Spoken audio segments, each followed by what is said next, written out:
I think we need to get Sophie Ellis-Bextor on the show. And she certainly knows how to make a good dance floor, doesn't she? Oh, crikey, do you remember this?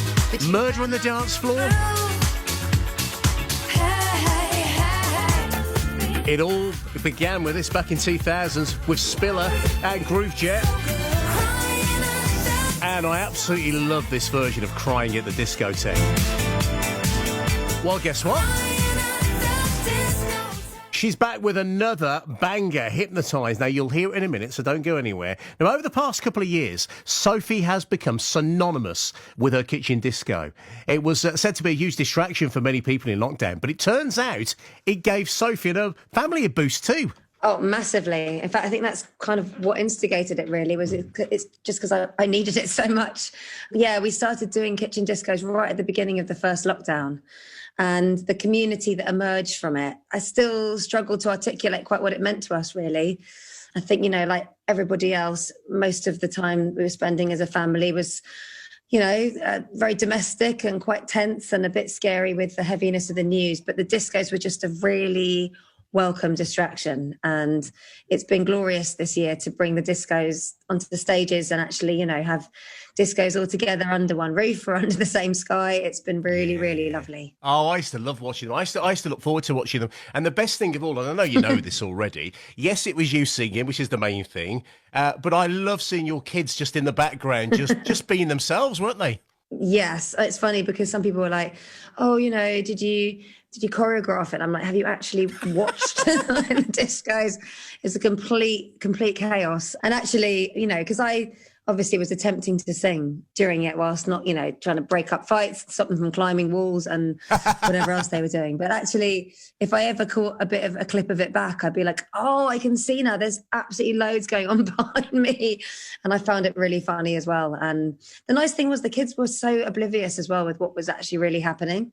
I think they just thought that Friday nights was a time when their mum and dad would be focused on something so they could just let a little bit of the tension out too. And we'd always stay up a little bit later on a Friday night. And it just, was a bit of a change in pace from the other days because it was so Groundhog Day, wasn't it? Every day was the same.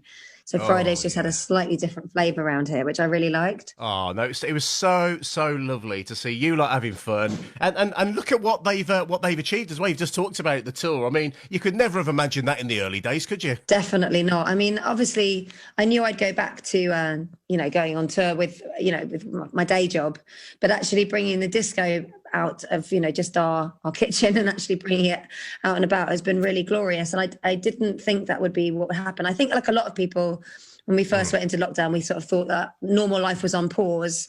So we were just going to deal with what was going on and then go back to what we were doing before. But then I think, slowly but surely the realization dawned on me, oh, it doesn't really work like that. This is more significant, really.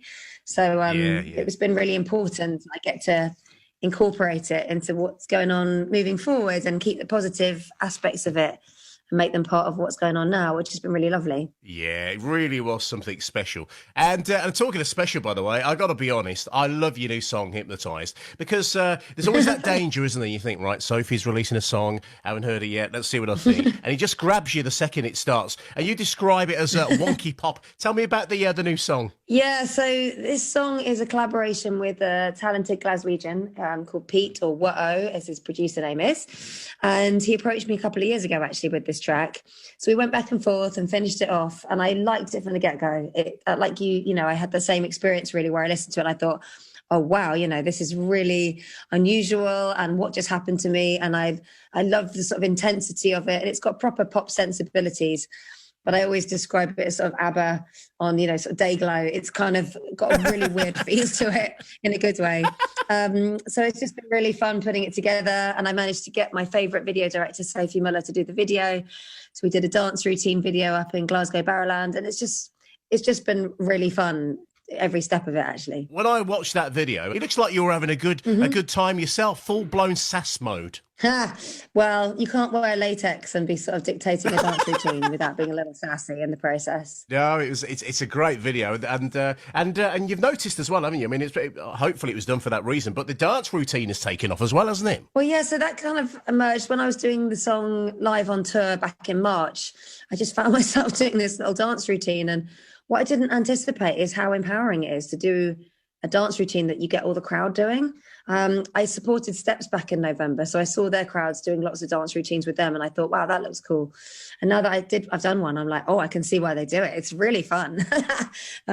So yeah, that's what we've been doing, and crowds have been picking it up very quickly, and that's very satisfying. Yeah, that's just an added bonus. And I saw you with Steps, actually, supporting Steps last November. Did you? Absolutely fantastic. So let's talk about you and Richard now. You and hubby Richard, from The Feeling, of course, if anybody doesn't know that. You've performed at the Godiva Festival in recent years. It's taking place this weekend as well. Do you two ever compare notes? Do you ever like get together on the sofa and go, yeah, I remember what it was like for me, that one. Oh, you'll love that one. Does it ever work like that? Very much so. And actually, quite happily, Richard, he also MDs my band. So when he's not doing The Feeling, he's with me.